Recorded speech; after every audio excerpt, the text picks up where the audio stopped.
సింగరేణి కార్మికులకి కేసీఆర్ గారు చేసిన మేలు గురించి చాలా వివరంగా వారసత్వ ఉద్యోగాలు ఎట్లా ఇచ్చినారు, ఆరోగ్యపరమైన సమస్యలు వస్తే ఎట్లా ఆదుకున్నారు, ఇవన్నీ కూడా చాలా వివరంగా చెప్పారు.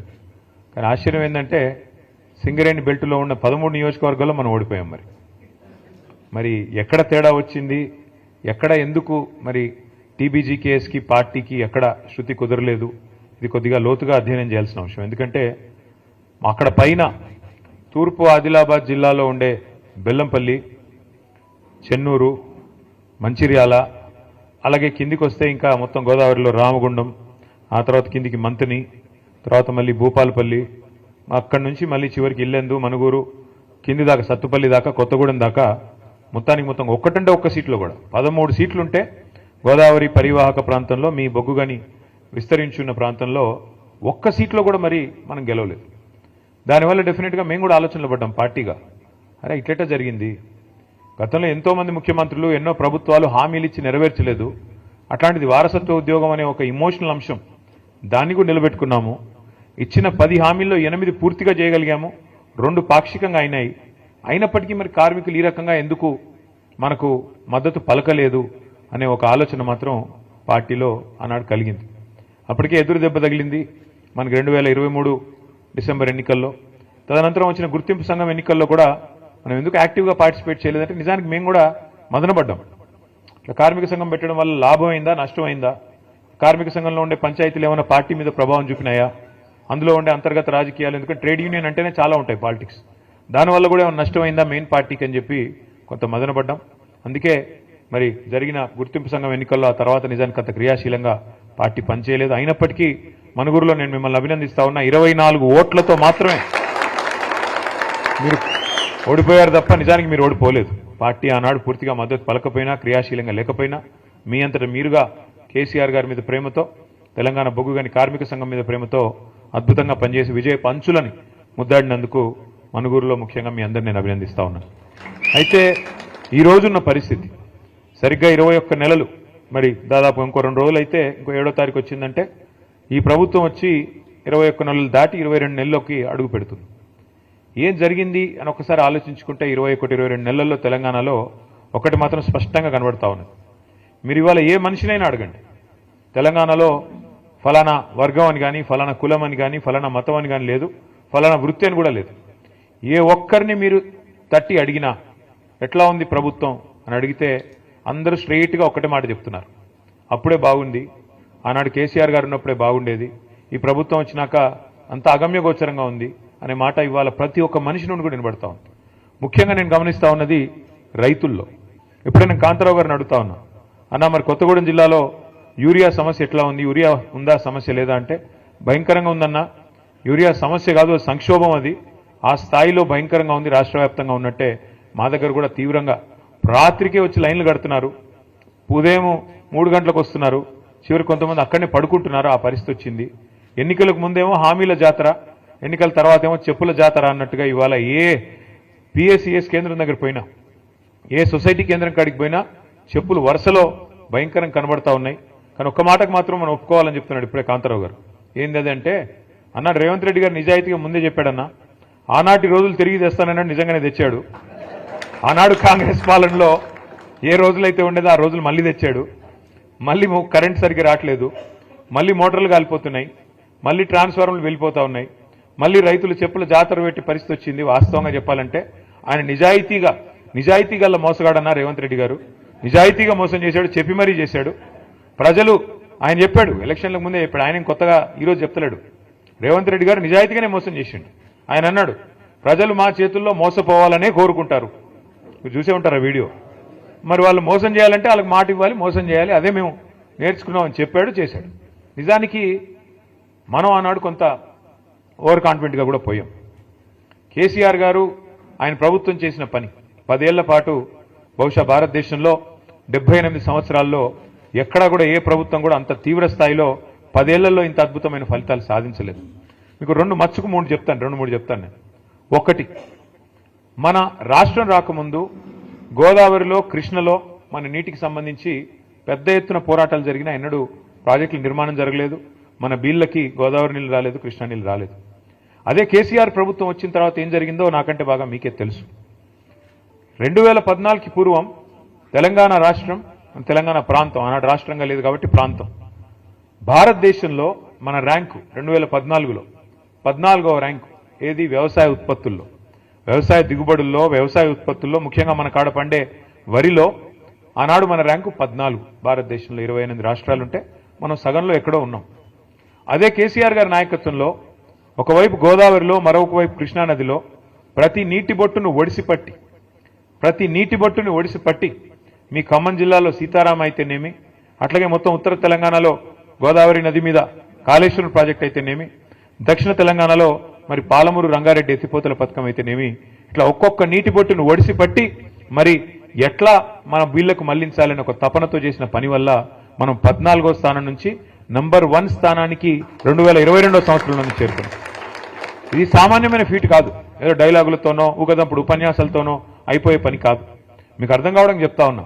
తెలంగాణలో జరిగిన ఎఫర్ట్ ఏంటి అంటే కేసీఆర్ నాయకత్వంలో తెలంగాణ భూభాగం కనుక మీరు ఒకసారి అధ్యయనం చేస్తే ఎట్లా ఉంటుందంటే, ఎందుకంటే మీరంతా ఆలోచన పరులు, 10 మందికి చెప్పగలిగిన శక్తి ఉన్న వాళ్ళు, ముఖ్యంగా కార్మిక సంఘాల్లో విస్తృతంగా పనిచేసేవాళ్ళు కాబట్టి మీకు ధారణా శక్తి కూడా ఎక్కువ ఉంటుంది. అందుకే నేను చెప్పే ప్రయత్నం చేస్తా ఉన్నాను. తెలంగాణ భూభాగం ఎట్లా ఉంటుంది అంటే మనకు సామాన్యుడి భాషలో అర్థం కావాలి అంటే ఇట్లా ఒక గుడిసె తరహాలో ఉంటుంది తెలంగాణ భూభాగం. ఒక గుడిసెలాగా ఈ షేప్లో ఉంటుంది. ఒక వరుస నుంచి గోదావరి, ఒక వరుస నుంచి కృష్ణ రెండు పారుతూ ఉంటాయి. గోదావరి మనకు సముద్ర మట్టానికి దాదాపు ఒక దగ్గర 80, ఒక దగ్గర 90, ఒక దగ్గర 100, ఒక దగ్గర 120 ఆ స్థాయిలో, ఆ మీటర్లలో ప్రవహిస్తుంది. ఇంకోవైపు కృష్ణ కూడా 110, 120, 130, 140 ఆ స్థాయిలో ప్రవహిస్తుంది. ఇప్పుడు మనం ఎక్కడైతే కూర్చున్నామో గజ్వేల్, ఇది దాదాపు 600 మీటర్ల పైన ఉంటుంది.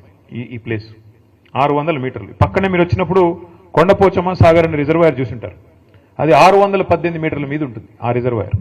అట్లాగే హైదరాబాద్ మహానగరం 535 మీటర్ల మీద ఉంటుంది. కిందికి పోతే మిడ్ మానేర్ అనేది 350 మీటర్ల మీద ఉంటుంది. ఎందుకు చెప్తా ఉన్నా ఇదంతా అంటే, ఇప్పుడు మీరందరికీ వ్యవసాయం పట్ల కనుక అభిరుచి ఉన్నా, వ్యవసాయం పట్ల కనీసం అవగాహన ఉన్నా మీకు తెలుసు, ఒక రైతు తన పొలంలో బోర్వెల్ వేస్తే బోరుకు మరి గ్రౌండ్ వాటర్ లాగాల, భూమి అడుగులో ఉన్న నీళ్ళని పైకి లాగాలి అంటే బోరింగ్ వేసి, పైపింగ్ వేసి, కేసింగ్ వేసి మొత్తానికి మోటార్ పెట్టి నీళ్లు గుంజాల. 3 HP మోటారో, 5 HP మోటారో, ఇంకా పెద్ద మోటారో పెట్టి మొత్తాన్ని నీళ్లు లాగుతాం పైకి.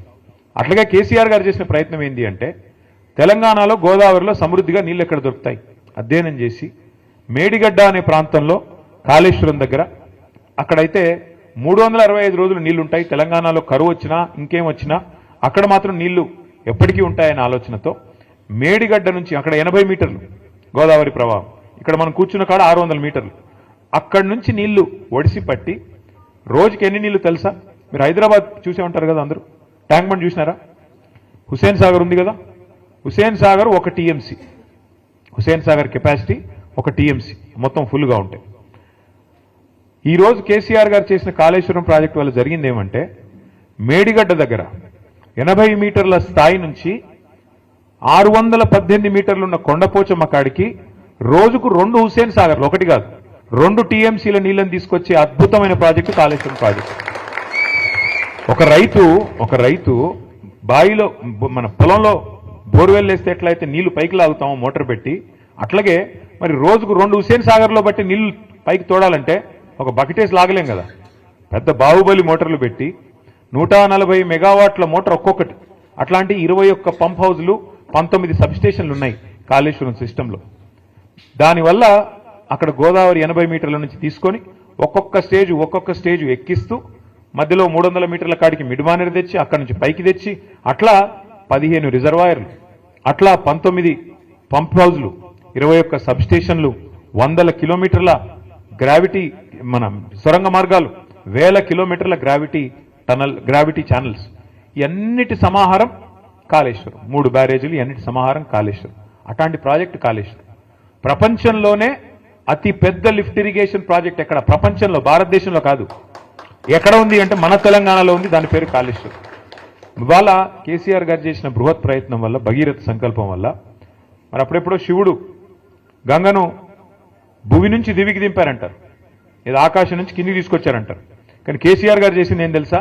కింది నుంచి మీదికి తీసుకొచ్చి ఇవాళ 80 మీటర్ల నుంచి 618 మీటర్లకు తెచ్చితే దానివల్ల ఏం జరిగింది?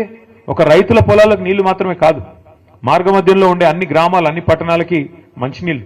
అట్లాగే ఇప్పుడే నేను మీకు చెప్పాను, హైదరాబాద్ మహానగరం 535 మీటర్ల మీద ఉంటుంది.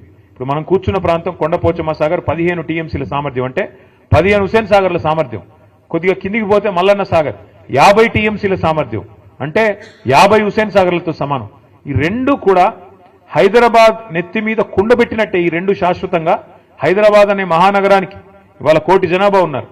రేపు 3 కోట్లైనా ఇబ్బంది లేకుండా రాబోయే 50 సంవత్సరాలు హైదరాబాద్ మహానగరం యొక్క తాగునీటి గురించి కూడా ఆలోచించిన ఒక దార్శనికుడు, విజనరీ లీడరు మన నాయకుడు కేసీఆర్ గారు. తాగునీరు, సాగునీరు, మార్గమధ్యంలో ఉండే ఇండస్ట్రీలకు నీళ్లు, ఇన్ని రకాలుగా ఆలోచన చేసి ఆ గోదావరిలోని ప్రతి నీటి బొట్టును ఒడిసిపట్టి నీళ్లు తీసుకొస్తే ఇవాళ ఆ కేసీఆర్ గారి మీద సిబిఐ కేసు. మాట్లాడితే తెల్లారులేస్తే బీజేపీ కాంగ్రెస్ కత్తులు దూస్తారు. రాహుల్ గాంధీ గారు ఏమంటారు, సిబిఐ అనేది మోడీ గారు జేబు సంస్థ అంటాడు.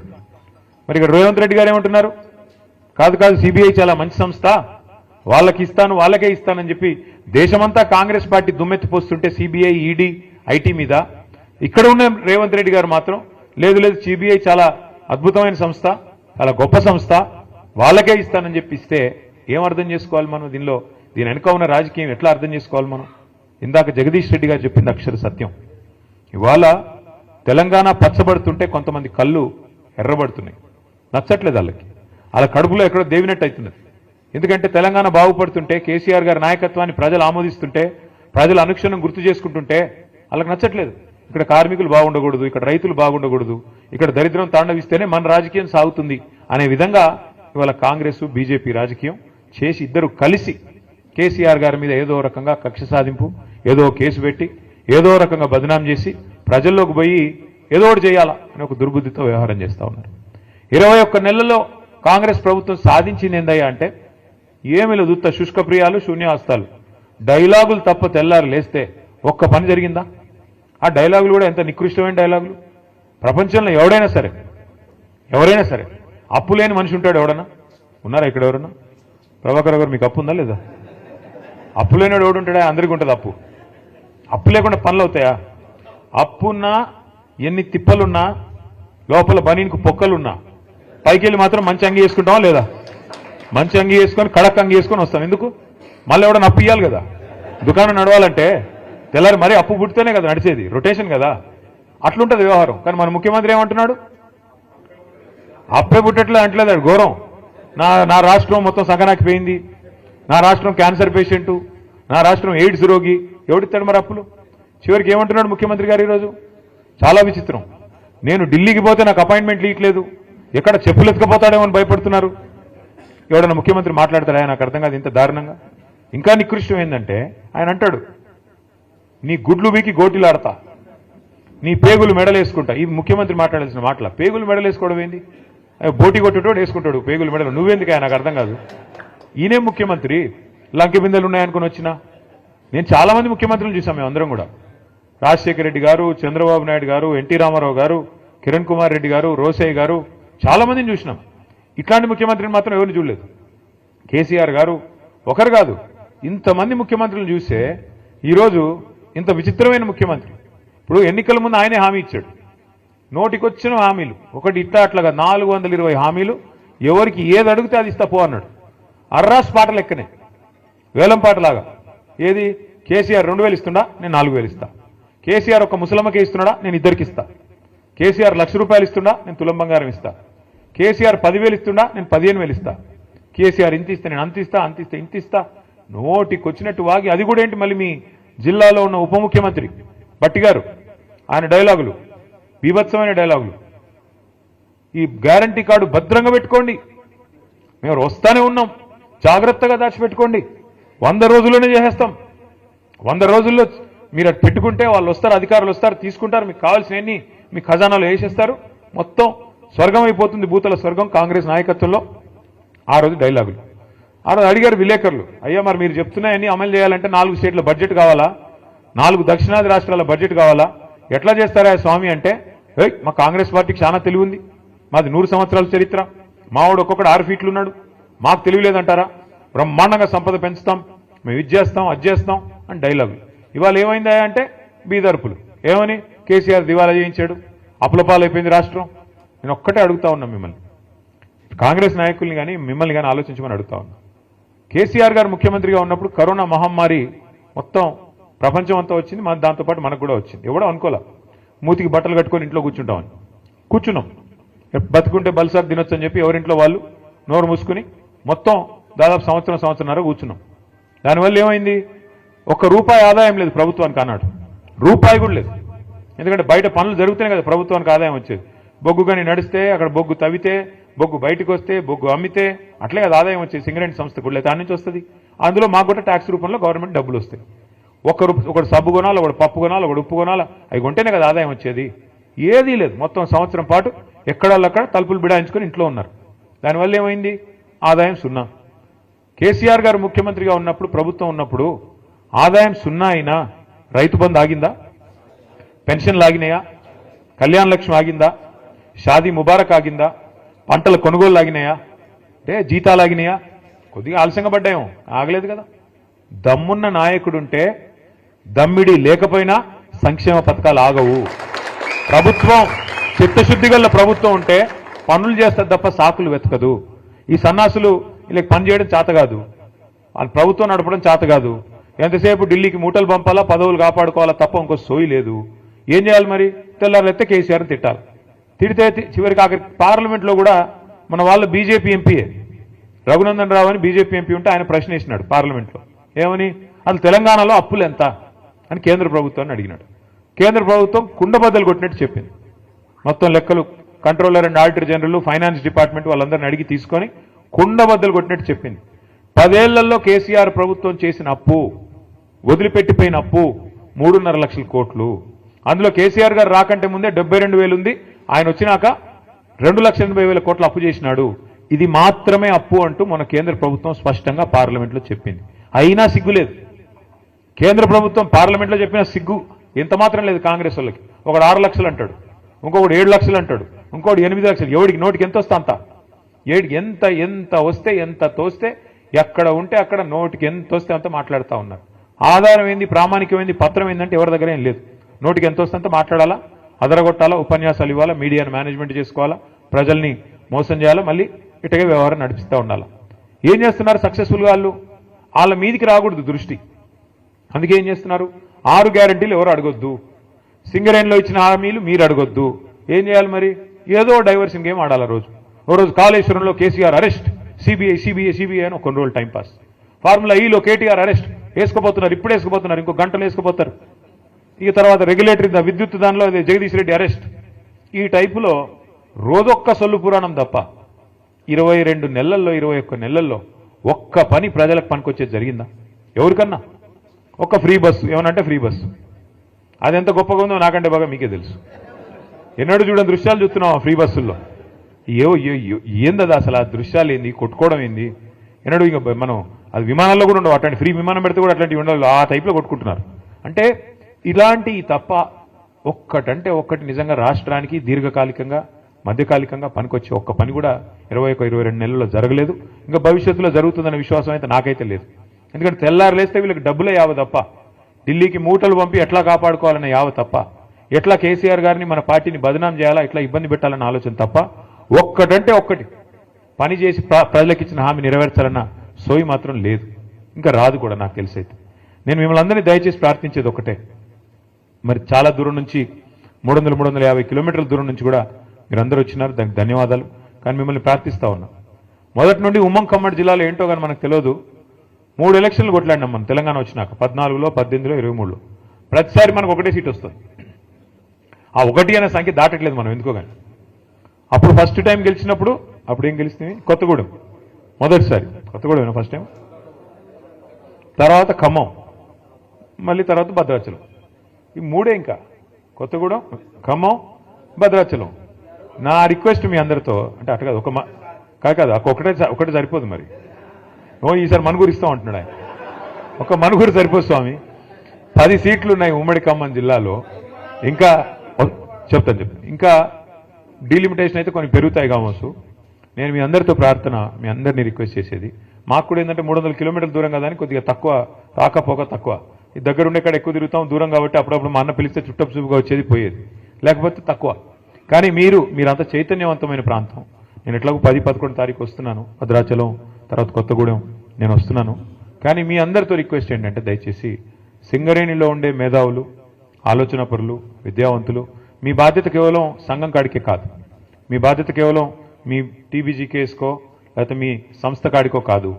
మీ బాధ్యత దయచేసి మీరు భుజాన వేసుకొని పార్టీని రేపటి రోజున ఇల్లందు కావచ్చు, పెనపాక కావచ్చు, కొత్తగూడెం కావచ్చు, ఎక్కడెక్కడైతే మీకు బలగం బంధుత్వాలు లేదా ఫ్రెండ్స్ ఉంటారో అన్ని చోట్ల కూడా దయచేసి మోటివేట్ చేయాల్సిన బాధ్యత, వీళ్ళు చేసిన మోసాన్ని చెప్పాల్సిన బాధ్యత, ముఖ్యంగా బీజేపీ రూపంలో కూడా మనకు వస్తున్న ముప్పు గురించి కూడా చెప్పాల్సిన బాధ్యత కూడా మన మీదనే ఉన్నది.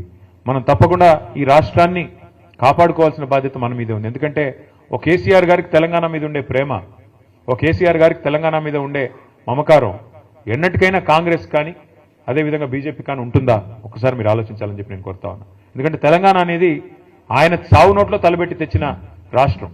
అన్ని రాష్ట్రాలకి ముఖ్యమంత్రులు ఉంటారు, నాయకులు ఉంటారు. కానీ ఇక్కడ రాష్ట్రాన్ని తెచ్చిన వ్యక్తే ముఖ్యమంత్రిగా నిన్నటిదాకా నడిపిన రాష్ట్రం మన రాష్ట్రం, మన ప్రత్యేకత అది. నా ప్రార్థన మీతో దయచేసి ఈసారి మాత్రం గట్టిగా పట్టుబట్టాలి. అది లోకల్ బాడీ ఎలక్షన్ అయితేనేమి, పంచాయతీ ఎలక్షన్ అయినా, గల్లీ ఎలక్షన్ అయినా లేదా ఢిల్లీ ఎలక్షన్ అయినా, ఏదైనా సరే ఈసారి మాత్రం ఎగరాల్సింది గులాబీ జెండానే. ఏదైనా సరే ఈసారి మాత్రం ఎగరాల్సింది మన కారు గుర్తే, మన నాయకుడు కేసీఆర్ గారి నాయకత్వంలో ముందుకు పోవాలి. దానికి మనం చిన్న ఇష్యూస్ ఉంటాయి, సంఘంలో ఉంటాయి, సంస్థలో ఉంటాయి, ఇంకోటి ఉంటాయి. వాటిని పక్కన పెట్టాలి. పొరపచ్చాలు లేకుండా మన నాయకుడు తిరిగి మళ్ళీ ముఖ్యమంత్రిగా తెలంగాణలో బాధ్యతలు చేపట్టాలనే లక్ష్యంతో తెలంగాణ ప్రజల కోసం, ఆయన కోసం కాదు, ఆయన ఆల్రెడీ 10 ఏళ్ళు చేశారు ముఖ్యమంత్రి, ఆయనకి ఏం కొత్త పదవి కాదు. కానీ ఈ రాష్ట్రం మళ్ళీ గాడిన పడాలి అంటే తప్పకుండా ప్రజలు గుర్తు చేసుకుంటున్నారు. ఈరోజు మీరు ఎవరినైనా చూడండి, మీరు చూస్తూ ఉంటారు కదా వీడియోలు, ఎక్కడ పోయినా గుర్తు చేసుకుంటున్నారు. ఎందుకు అంటే దానికి కూడా కారణం ఉంది. ఎప్పుడైనా పెద్దలు చెప్తారు, మన మధ్యన ఒక పెద్ద ఆయన ఉంటే ఆ వాల్యూ మనకు అర్థం కాదు, విలువ తెలవదు. ఆయన ఆ పొజిషన్లో లేనప్పుడే తెలుస్తుంది. ఎప్పుడైనా సరే చీకటిని చూస్తేనే వెలుగు విలువ తెలుస్తుంది, గాడిదని చూస్తేనే గుర్రం విలువ కూడా తెలుస్తుంది. ఇవాళ గాడిదలు ఎవరైతే ఉన్నారో, నేను చెప్పను ఏ గాడిద అంటే మళ్ళీ అదో కథ, వాళ్ళని చూసిన తర్వాత ఇవాళ కేసీఆర్ గారి విలువ ప్రస్ఫుటంగా తెలుస్తున్నది ప్రజలకి. అయ్యో ఎంత తప్పు జరిగింది, అయ్యో ఎంత తప్పు. రైతులైతే నేను చూస్తా ఉన్నా, కొంతమంది వీడియోలు చూస్తా ఉన్నాను నేను, తమ చెప్పు తీసుకొని తాము కొట్టుకుంటున్నారు. మేము తప్పు చేశాము, కాంగ్రెస్ కోటేసి మోసపోయాము, రుణమాఫీ అంటే మోసపోయాము, రైతు బంధు పెంచుతామంటే వీళ్ళు ఏది చేయరు, వీళ్ళ వల్ల కాదు, ఇంకా ఉన్నదే పొడగొడుతున్నారు వీళ్ళని చెప్పి బాధపడతా ఉన్నారు. మరి అట్లా ఉండే రైతులు కానీ, కార్మికులు కానీ, మహిళలు 1,67,00,000 మందికి మాటిచ్చినారు, మీకు నెలకు 2,500 ఇస్తామని. వీళ్ళు ఇస్తారా? తులం బంగారం అన్నారు. నేను చెప్పాను ముందే, బంగారం కాదు, వీళ్ళు ఇనుము కూడా ఇవ్వరు. ఇది ఇనుము ఏమైనా ఉంటే ఉల్టా ఎత్తుకపోయే బ్యాచ్ తప్ప ఇచ్చే బ్యాచ్ కాదు అది. అలీబాబా 45 దొంగల్లాగా వీళ్ళు మామూలు వాళ్ళు కాదు, ఇది దండుపాలెం బ్యాచ్ ఇది. ఆ బ్యాచ్ వీళ్ళు బంగారం ఇచ్చే బ్యాచ్ అసలే కాదు. మహిళల్ని కూడా అట్లా బుట్టలు వేసుకున్నారు, వాళ్ళని కూడా మోసం చేశారు. కాబట్టి ఒక్కొక్కరిని మనం చైతన్యవంతులు చేసి ఒక్కొక్క వర్గాన్ని దగ్గర తీసుకొని జాగ్రత్తగా ఒక్కొక్కటిగా ఇంకా మనకు టైం ఉంది, మనకేం తొందర లేదు, మనకేం ఇప్పటికిప్పుడు ఉరుకులు పెట్టాల్సిన అవసరం లేదు, టైం ఉంది. కానీ నిజంగా కూడా గొప్పగా అనిపించింది ప్రభాకర్ రావు గారు చెప్తుంటే, ఒక అధికార పార్టీని వదిలిపెట్టి ఇంకా 3 ఏళ్ళు సమయం ఉండగా లేదు ఆ పార్టీ మాకు వద్దు, మాకు మా మాతృ సంస్థ బీఆర్ఎస్ అంటేనే మమకారం, కేసీఆర్ గారు అంటేనే మమకారం అంటూ 350 కిలోమీటర్ల దూరం మరి దాదాపు ఉదయం 3 గంటలకు లేచి బయలుదేరి వచ్చిన మీ అందరికీ కూడా